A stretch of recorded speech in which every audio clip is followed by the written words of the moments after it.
Hello, everyone. This is Renee Rentmeester. I'm the creator and executive producer of the Cooking Without Looking TV show and podcast. And our motto is changing the way we see blindness. And today we have two great guests on helping us to change the way we all see blindness. We have Joe Fleeks and Sayyida Victoria Hilliard. Welcome, guys. How are you? Yes, thank you. Thank you, Renee. So glad to Yes, be indeed. here. Yes, indeed, Renee. Yes, Thank you so much for having us. Like, this is exciting. Like, for sure, Of for sure. course, yes. of course. I really was excited to hear from you guys because you guys have a blind table talk. Tell us a little bit about that. Yes. Okay. So our podcast is a relatable podcast for the blind and visually impaired community where we try to just be that resource and that connection between blind and sighted, as well as a place where us as blind and visually impaired can relate to different topics and issues and serious things and fun things, things that are in our community. And just overall, just trying to represent our BVI community in a positive light. Then Yes, and in yes, Joseph, indeed. yes, take it over, Joseph. What is Yes, your indeed. aspects? I mean, basically, it's just our way of trying to build and spread the awareness amongst the society. Let them know just how we function and just the persons that we happen to be through our stories and through our guests that we have on our show. So it's just just a way to just to bridge that type of connection and communication amongst the societies.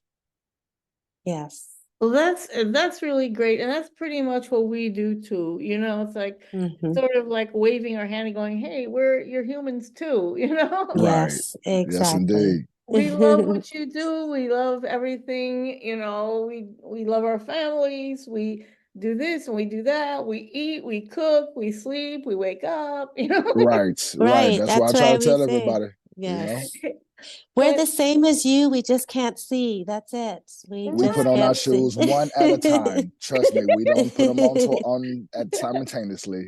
No, well, no. it's funny you should mention that because one day I was talking to a bunch of grade school kids, and the question they had for me was, "Well, how do people who are blind put their pants on?"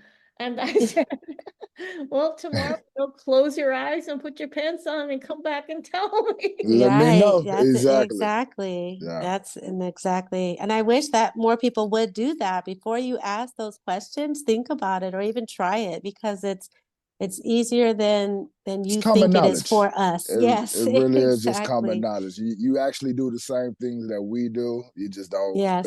pay attention that you do those things. Right, Hmm. exactly. You don't you know where your legs are located. You know where your mouth Right. is located to eat. So. Right. Well, Yes. let's find out a little bit more about each of you. We'll start with you, Joe. Tell us a little bit about yourself. Alrighty. Well, I am a native born and raised in Houston, Texas. I went to university out here, University of Houston. I have a bachelor's. I'm also into the massage therapy field as well. Huge sports fan. I've been playing sports all my life. I actually came into the blind community at the age of 16 due to a trauma incident. Ended up having a gunshot blast to my face, which damaged my Oh optic my God. nerves. Yeah, so I dealt with that at the age of 16. Had to really Oh, cope with that type of situation. Because I was on my way to going into like my last year of high school and transitioning into the college field, but things got changed around with the ordeal and had to learn how to adapt as a blind individual in the city and end up going to the school for the blind for a while and went to college in Austin and then came back home to Houston with the college and kind of just been adapting my life and learning. I've been into beat baseball for almost a decade now. Done gold ball, been in other nonprofit organizations that deal with the blind community. So basically, I just adapted myself from the sighted world into the blind community world and just had to learn how to be my individual self as this blind individual. Well, how did you deal with that? Because at that age, teenagers, you've got like a gazillion changes already. So Right. how did you deal with it? How did your family deal with that? It was a difficult time because I was kind of considered as one of the I don't know, like prize teenagers because I was really into sports. I was very good. I had a lot of accolades in that. So going from that to being totally blind, my family kind of took it a little hard, but we are very stubborn. We kind of don't believe in just quitting. So with that stubborn attitude and just kind of just going through the emotions of being angry, being disappointed, understanding that, this has changed, but it's not the end of my life. So I just have to figure out how to step forward with this and just, make this a more better way for myself. So with that type of attitude, my mother being around, just learning new friends, I was able to just cope with it and understand, like I said, this is not the end for me. I was able to still be here for a purpose. So I continue to strive forward and, figure out this life. That's a great attitude to have. Sai, what about you? Tell us a little bit about yourself. Awesome. Okay, so I live in Houston. I am from California. I am from San Diego. I've been here in Houston about 10 years. I started my blind journey probably, let's see, oh, for gosh, I've been blind for 20 years now. I went blind due to a rare disease called neuromyelitis optica.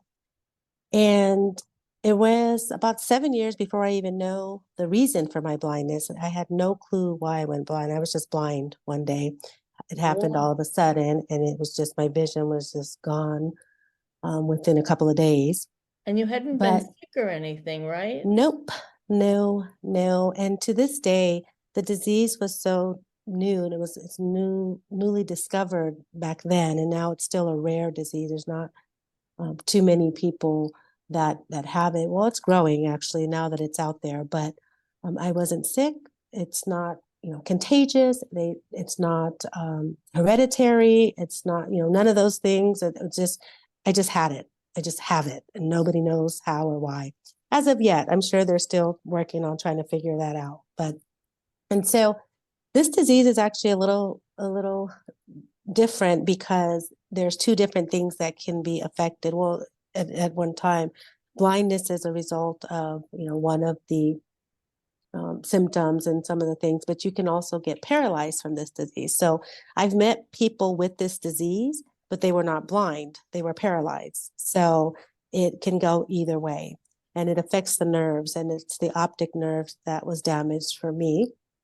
And so that is one of the nerves, as many know, that cannot be repaired in our body. So Right. it's, total. So for about 10 years, I could see large shadows. Like I can go outside and see a car somewhere in front of me. And then about 10 years in, it went completely to where I am now totally blind.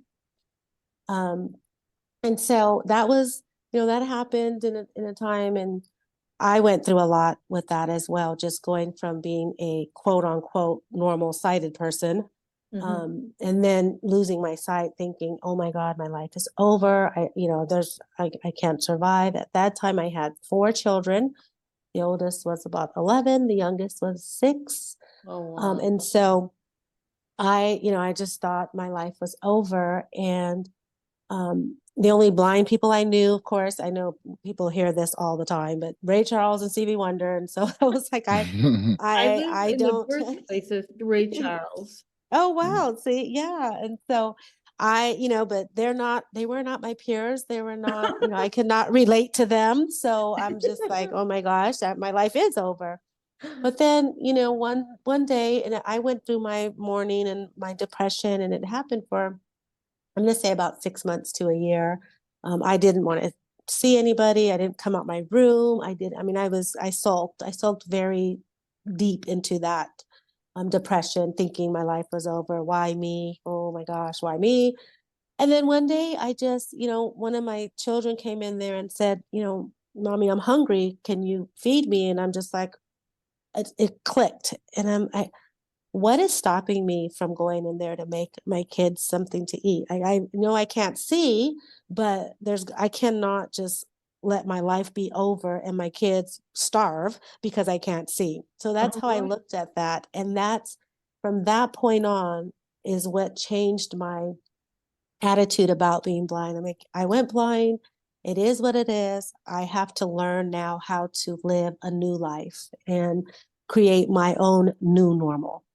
And so from there, I reached out to get services, to get some help for the blindness. By the time I went to and reached out and found a blind school, I pretty much had adapted in home and was able to, cook and clean. And I made my own way, so to speak, but then reached out for those services. And really, the thing about even reaching out to those services, the main thing for that was the isolation. When I reached out, I realized there was others like me. And that made a whole difference in my life. I thought I was the only one for so long. Like, oh, I'm the only one that this has happened to. I'm so alone. There's nobody else that can understand what I'm going through. And so finally, I reached out. I got some assistance. That is when I ended up going back to school. I gained a degree. I got employment. And then I started realizing there's so much more. I want to do so much more. I'm so passionate about this blind and visually impaired community that I want to help others like me. I want to spread awareness and let people know that there is life after blindness. Our life does not have to be over. And so daily I try to live my life in a way to be able to inspire and let others know and see that, we can live full, happy lives. And that's what I've done ever since. I've started, an organization. I work very closely with BVI population, employment areas, and just in every aspect, I just try to um, make sure to empower those in our community. And that's what I continue to do. Oh, well, that's wonderful. As you were talking, I was thinking, you said that, some people with what you have, you either go blind or you're Mhm. paralyzed. And I'm thinking, wow, what if we had to all make a choice? Do you want to be Yes. blind or do we want to be paralyzed? What's your answer to that? And I always say, because I get these type of questions, right? But you always answer not knowing what the other one is like. So I'm Sure. answering this way because I just feel like there's so much worse than being blind. And to me, the only thing that's wrong with me is I can't see. So if I was paralyzed, there would be so many more limitations to what I can do in my life, even though it is still possible to live a full, happy life being paralyzed. But I would prefer, if I had to choose, I'd prefer blindness just because it's I totally agree a with that. lesson. Yeah. And Hmm. what's your thought on that, Joe? I'm piggybacking off what Sai is saying. Just because I know what to expect already, I'm living in it. I just can't see myself not being able to move, willingly and such. So I would rather be blind than over paralyzed, for sure. That is quite a thought, isn't it? Quite a paradox. Well, like, wow. Yeah. Because Yeah. it struck me when you were saying that size, like, wow, Hmm. what if you had to make the choice, you What know? would your choice be, Renee? Well, honestly, I don't know. I've learned a lot over these like 23 years from people just like you guys, learning Hmm. Hmm. about blindness, learning how to deal with it. Hmm. Honestly, I don't know if I could trust myself or others if I Mm. didn't have sight, you Yes. know? Mm. Yeah. Yeah. I Okay. think, and I don't know. It's like I've learned a lot about blindness, like a lot from everyone, as much as you can learn Right. when you're not blind, Blind. Right. impaired. Yeah. Right. But at least I understand and I can have empathy. And if I'm giving someone a recipe, I can sort of modify it in my mind, thinking about, well, if I was blind, what would I do? Or all the Mm-hmm. tips I've gotten from people over the years. So, Right. I don't Yes. know. I really don't know at this point. It's like, it's a toss up. I've known people who are paralyzed. I used to be a member of um a sailing group in Miami, and Shake a Leg, and Mm-hmm. it's for people, they were blind and paralyzed people who were sailors, and it's sort of, Oh, wow. yeah, it's sort of even the playing field, because if Mm-hmm. you couldn't walk, you could sail and you would get somewhere, you could still enjoy the beauty of Right. nature.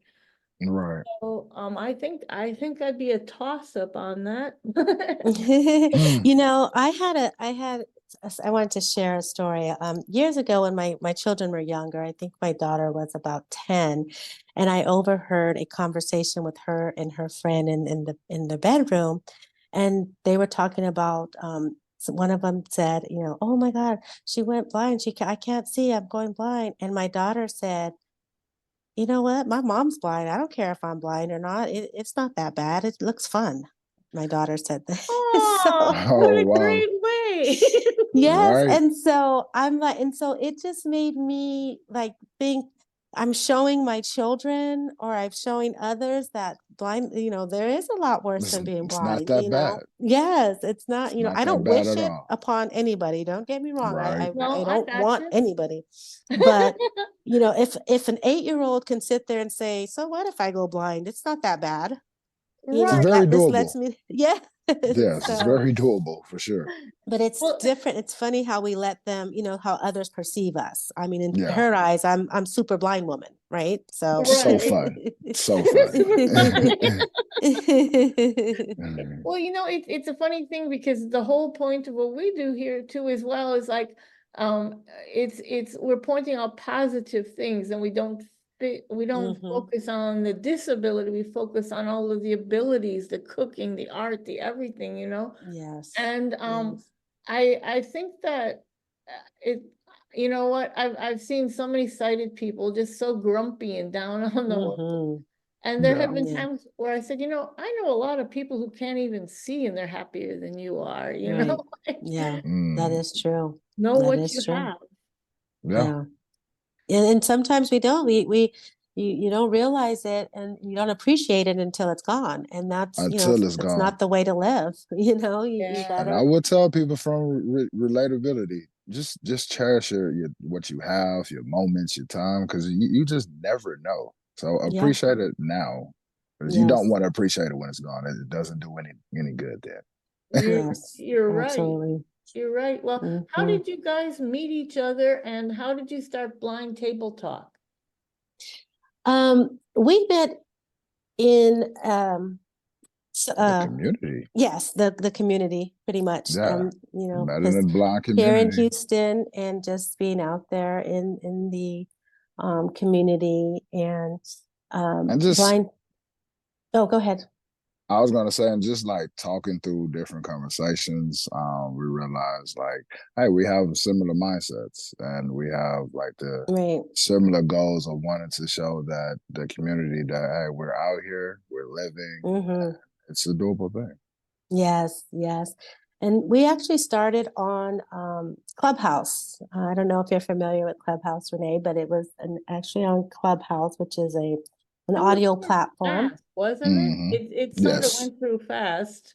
Yes, yes. yeah, And so we started there. We just started rooms, and then one day Joseph just said, we should make this a podcast. And I was like, you're right. I have a phobia with videos. I don't like being video recorded and all that stuff. So I was like, but that podcast sounds good because it is audio, and that would be perfect. You don't have to worry about it. And so we tried it. We put some stuff out there, and the feedback was just good. And then, at so first it was just beautiful. all over the place. We just got on and recorded and just, it was just conversations, just chatting, and just different topics and stuff. And we've grown so much since the Mhm. beginning of our journey. And we actually have been gone for about a year. We just came back in May. We had a fire and we lost our house in a fire. Oh my God, And I'm so so, sorry. yes, thank Yeah, you. yeah. Thank Yeah, so God you're still here. everybody Blessings got indeed. safe. Yes, Yes, yes, everybody ma'am. was safe. And so we kind of went on hiatus. Our podcast was the last thing on our mind during Sure. that time. And so we came back, but when we came back, we wanted to structure things a little bit different and be more of a resource, more of a um, value to our community. Hmm. And so we said, you know what, let's do it where we can bring other podcasts on, bring other organizations. We want the community to know that there's so much out here for us. And then on top of that, we still have our own chit chat conversations about stuff that us as BBIs go through every day. And On a a daily lot of people basis, like to yes. hear that. Hmm. Oh So yeah. yes. Mm-hmm.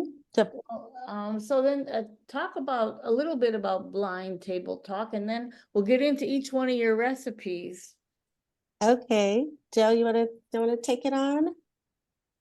Well, Blind Table Talk has been a awesome experience. I'm, happy that we created this platform to have for our listeners just to be able to go click on a show and hear just about, the daily living of a BVI and just how we function. And we have many different stories that we tell, from just traveling to convention to me being in the baseball and the sports world and talking about the different blind athletes and just having the different guests that come on and just tell their stories on why they created the organization and their fight and the positivity that they're leaving for the community. So it's just been like truly awesome and amazing to be a part of, and just deal with like-minded people and just show that, hey, we Yes. we are doing this out here. And also, I do have to say, we are so much more than a podcast. We have dedicated a lot of our time and energy into our website as well to help spread the awareness on things. Yes. So we've created a resource page on our website so that people can come and people can sign up and list their resource on there, their organization, their agency, their support group. Anything they have out there can be listed on our resource page, as well as we have upcoming events for the BVI community that we are helping to share and spread and promote. And people can come onto the website and list their event, what they have going on, whether it's a support group, whether it's a large event, small event, anything, Whatever it is, sports whatever it event, is. And whatever it is. yes, and we will help promote it because that's one thing, individually, we maybe, we're strong. Individually, we're strong, but So much united, better united. yes, we are powerful when we are united. So that's what And we we try also to have do. the Facebook group as well for Oh, our yep, community, for sure them to do. come and, drop feedbacks or just put anything in there that you would Discussions. like to be discussed, or if Yes. you just want to know some tips. We have Yeah. that platform and that area for you to be able to come in and just talk and just be, yourself. Yes. So That we're sounds just trying to make a difference. Oh, that sounds great. Yeah, exactly. And what you're doing is so worthwhile to people. It's also comforting because, like you said, you sat in your room until you started realizing, Mm-hmm. well, you know what, there are people out there. Let me get with all these people as well and enjoy life. Yes. Yes. Yes, Absolutely. indeed. Well, so who wants to go first with their recipe? Miss Sai, go and drop it on the table for 'em. Okay. All right. So I'll give you a little bit of background on my recipe, okay? Because I make this and take it to different gatherings that we go to. And when I tell you, everybody's like, oh my gosh, that dip is so good. And it is just the best. And who made that? And can we get some more? And then I started only getting invited to functions if I brought the dip with me. So That's so true. So true. and And so, and it got to the point when I would have gatherings at my home, I had to make two dips because one was not enough. So, Definitely not. this is, and so I call it size almost 7-layer dip because I don't even know how many layers it is, but when people think about it, they always say 7 layers, but I actually counted it out. It's probably only 6. You And had then, some extra time on your hands, right, right? exactly. So it's not actually 7 layers, but it's a little bit different than your average dip, and a lot of people think, not don't know what's in it and try to guess what's in it and stuff like that. So I start my recipe, I start my dip with the layer of cream cheese at the bottom of a pan to spread it out, and everything just gets spread on top of each other. And it's got cream cheese, it has chili with no beans, and probably people could probably use beans. I don't care for them. And then it's got ground beef made with taco seasoning spread across, and then a layer of cheese, which I don't know if cheese is cheese a layer. I don't know if cheese is a layer, but cheese, but It's still I, going across the meat it's somehow. just going across. Yeah. So got the cheese, and then you put a layer of cheese, and then on top of that is just a mixture of the avocado, green onions, and cilantro. And some people might add tomatoes. I'm not fond of them, so I leave them out. And then you just squeeze some lemon on top and mix it all up and spread it across. And voila, you have a dip. It's easy to make, it's quick. Such a But beautiful creation, y'all. Like I'm yes, but telling y'all from my taste buds. yes, and it tastes different. And some people think, oh, I don't like that sour cream, or I'm sorry, cream. Did I say sour cream? Because I Not should have cream said cream cheese. cheese. Okay, so Yeah. when people You'd say be cream surprised. cheese, yes, and people are like, ew, that sounds gross, but I mean that is one of the best parts for me. But and then you just eat them with corn chips. My kids in the past have put it in the microwave and warmed it up as a meal the next day. So you Yeah. can do, yeah, it's pretty tasty. So, and very easy to make and quick. Can be And kind it of sounds messy. like with football season coming up, Yes, Oh yeah. exactly. And you that know, Oh yeah. I've made it. on the Yes. menu. Well, you were cooking without looking's a recipe of the day today, and then I gave the tip that you can use the remainder of it like the next day within the next 2 or 3 days and put it on rice, put it in a taco Yeah, shell. right. Exactly. Yes. That's exactly what can be done. You can do anything. I very seldom have leftovers. I mean, when I it's can imagine. being made, when it's being made, I have friends and they come, they bring their containers so that they can take some home with them instead. Maybe you So should start selling it, yeah. Well, and it's funny because I've given the recipe to these friends that love it so much. And then they come back and they say, it doesn't taste the same as when you make it. I can't get it to. I said, well, did you follow You the leave instructions? out And one then they ingredient. just, Right. they always say it does not taste the same. So I guess Well, because I make it with love, maybe. And so, there you go. They didn't have enough love. They were a little short yes, of love. exactly. Well, that's everybody. Everybody says that because it really just depends on the person making it. And Yeah, even Yes. if you give the exact recipe to that yeah, person, it will be different. Even that's true. though you counted the grains of salt you put into it, it will Right. be different. Yes.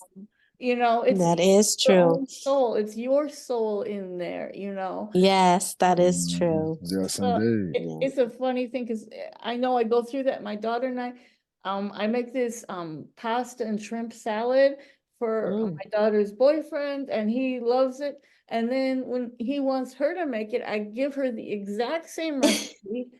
Oh, it doesn't taste the same as your mom's. Right. Yeah, that's funny. That's So how it's it like, be well, too. okay, then I guess I have to make it again. Right, Yep. exactly. Oh, okay, Joe, and you have got the stuffed peppers, right? Yes, indeed. A little bit. It actually is funny because mine's it stems from football. I'm been into football a lot, and we like a lot of finger food type things. And one of the things around the family, and I've just seen around in the culture in the city, like stuffed bell peppers has been one of the hits. And nachos is definitely like a plus. So we combined it and made stuffed nacho bell peppers. And they definitely are a banger. It just, required the ground beef. You can do the different color of bell peppers, which is the green, the red, the orange, and the yellow. Oh, that's But pretty. the red is the sweetest, my favorite. Like it's definitely awesome. I love the green. I mean, I love all the colors, but the red is like the most tastiest. And so you have those, and you start off with your ground beef, and you add your onion powder and your garlic powder and cumin and your salt, and you let that cook and simmer. You throw your tomato sauce in there, and you let all that simmer come together, and then you fill up your bell peppers. You cut them in half and fill them up. Throw the cheese on top of that, a lot of cheese, and you put that in the oven and let that cook for about almost like 10 minutes or so. And I promise you're gonna come out with like a wonderful creation, just a good finger food. Sit down, as soon as somebody score a touchdown, you just pop that in your mouth and just do your little dance, and just be happy. Like it's all it's all within the moment. And you gotta, depends on your team colors. You gotta also like match the colors or so, like the Chiefs with the Oh, reds or whatnot, the red and oh yellows yeah. and things like that. So it just makes like a wonderful type of football party snack type of thing. And it also come out just be like a wonderful hit at times. Oh yeah. Well, Houston, are they like silver and blue or No, that's Dallas. That's Cowboys. okay, This sorry. the Texas. No, but the Texas is not too far off. It's like the navy blue with the red and the white. It's almost just like the Texas flag. Oh, okay. So like you'd have to find blue bell peppers Yeah, you have to go somewhere for that to be in Houston. You got to or find like some blue ones and the red. those blue chips, those blue Oh yeah, the blue Yeah. chips. corn Hmm. chips. You could that would work. Well, I'm easy because I'm from Green Bay, and so we're green and gold, so that would be an easy one to do Oh because yeah, that green and Oh yellow. yeah, You right there yeah, yeah. all day long. You can make a few little stacks of those. yeah. Oh yeah, what a great idea! How cool! What a fun party thought. Huh. I never thought about that before. Just to match the color of the teams. And Yeah. Hmm. and it's funny because I think sometimes people wonder, well, you're blind, how do you see color? And you don't, but it's for your guests, right? Right, You're right. yes. Right on. I Or mean, they we think still it dream doesn't visually. matter. Yes, Exactly. exactly. It does matter. Color matters to us. We want to match. We want to have themes. We want to decorate and have I all that want you to stuff walk in too. and be like, "Oh my goodness! Like, look, like, yes, look, this Yes. is amazing. Yes, indeed. Like, that's what I saw in my head as well." Yes, right. Oh, well, I tell you what, tell us where everyone can reach out to you guys and your website, your blind talk table talk. Just tell us how we can reach out to you.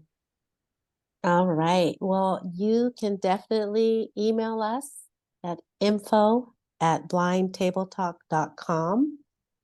Yes. And Also, you can check us out on our website at blindtabletalk.com as well, where we have our resource page and our upcoming events. yes, and we are all over the podcast platforms. If you want to check us out anywhere, you can even tell your A lady, which Alexa, but I know she's gonna. Oh, she didn't hear me. Or Google. Okay, so or Google. Yes, tell Alexa to play the latest episode of Blind Table Talk, and she'll play that. And then we can't forget about our YouTube channel. You can also find all our episode and our channel on the YouTube page at Blind Table Talk. Just search that and please, like and subscribe for sure. Yes, And and we that also, also And has share.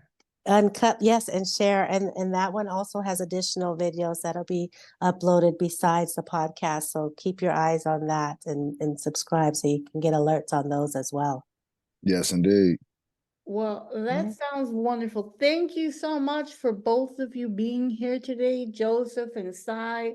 I've really enjoyed speaking with you guys. You're a You're fun very welcome. a fun couple of people, and you know, it's been a pleasure. And I know now I'm gonna like slide over to your podcast. Yes, and Yes, we're looking indeed. forward to having you at the table as well. And thank you so much, Renee, for having us. We truly appreciate this. We love Yes, it. indeed, Renee. We really appreciate it. This has been awesome and such a delight. Like, thank you so much.